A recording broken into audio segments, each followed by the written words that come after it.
If dating was a nation, it would be the most unequal nation as far as poverty is concerned, the unequal distribution of wealth of any nation on the planet.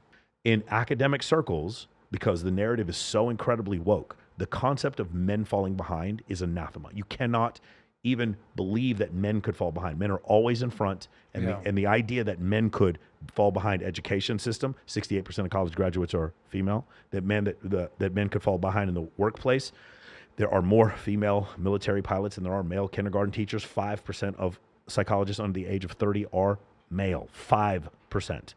5% of what? Of psychologists under the age of 30 are male. 5%. 95% are female.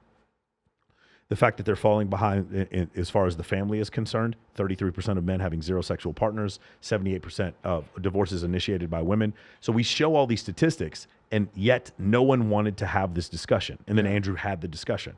You have to ask yourself, why was this void there? There was a need that was not being met that he met. On top of that, his technique with the affiliate program was the greatest thing I've ever seen. Like I've unashamedly tried to copy it. Most of the videos you watch of me are not on my channel. You're watching someone else's TikTok or someone else's, there's like several dozen YouTube channels. Broke, don't fix it. Yeah, we're doing the same thing. And it's because what he did there, he figured out the algorithm. And that's really why he got banned, is because he figured out the algorithm. Do you want to know who's worse? How about the Prince of Saudi Arabia, who had 81 people's heads cut off for being homosexual? Yeah, for being homosexual. Cut 81. Mohammed bin Salman? Yeah. But the one that murdered Khashoggi? Khashoggi, yeah. So but we won't get him off Twitter. The Ayatollah of Iran has a Twitter. We talk about this all the time. I thought that was misogyny, though. Like, it's so absurd. No, it was that his message was powerful, and you were confused why it was so powerful. Because social media companies have a narrative, and somehow their billions of dollars could not withhold this narrative that he was coming forth with. Yeah. And he figured out a way through, I would call it guerrilla marketing, because he would have because he would do, I think it was 50% commissions if you sold a $50 a month subscription to, I forgot if it's a War Room or Hustlers University. It's for Hustlers University. And these guys would make money, and they'd love to. And here's the other thing. If you took his content and you collated it into a TikTok channel or a YouTube, you'd have 20, 30, 50,000 followers that quick. You could sell that channel to someone else afterwards. You see what I'm saying? When he went to jail, a bunch of his former content creators hit me up. They're like, hey, we want to start doing content for you. And I gave them an affiliate code so they could go do it.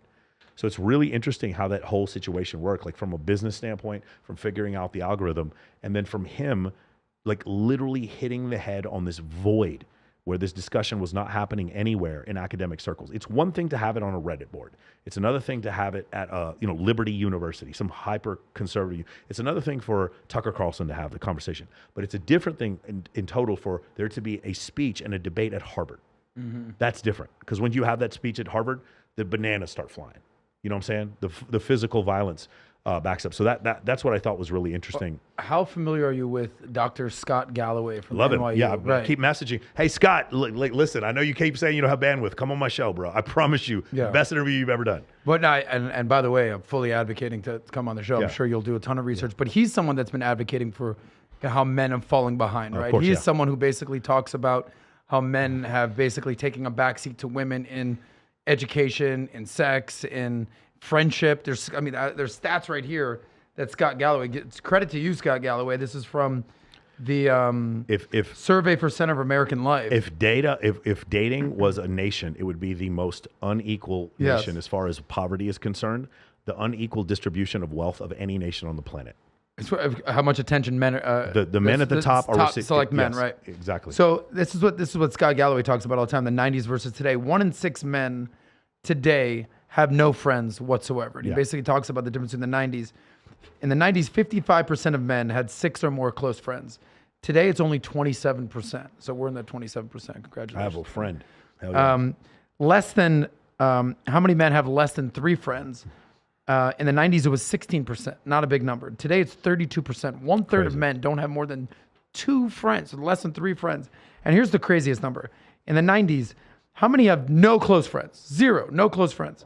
3%. Below the margin of error, basically. For sure. Today, 12%.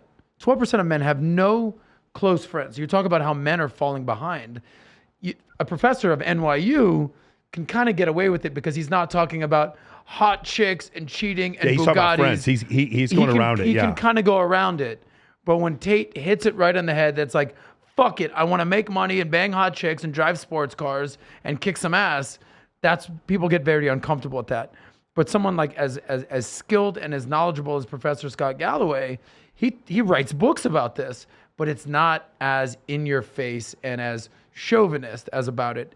And one of the things I love about Scott Galloway, which I think we can basically agree with, is that it's not a one gender needs to lose when the other one wins. Right. Right? Like men can improve and women can improve.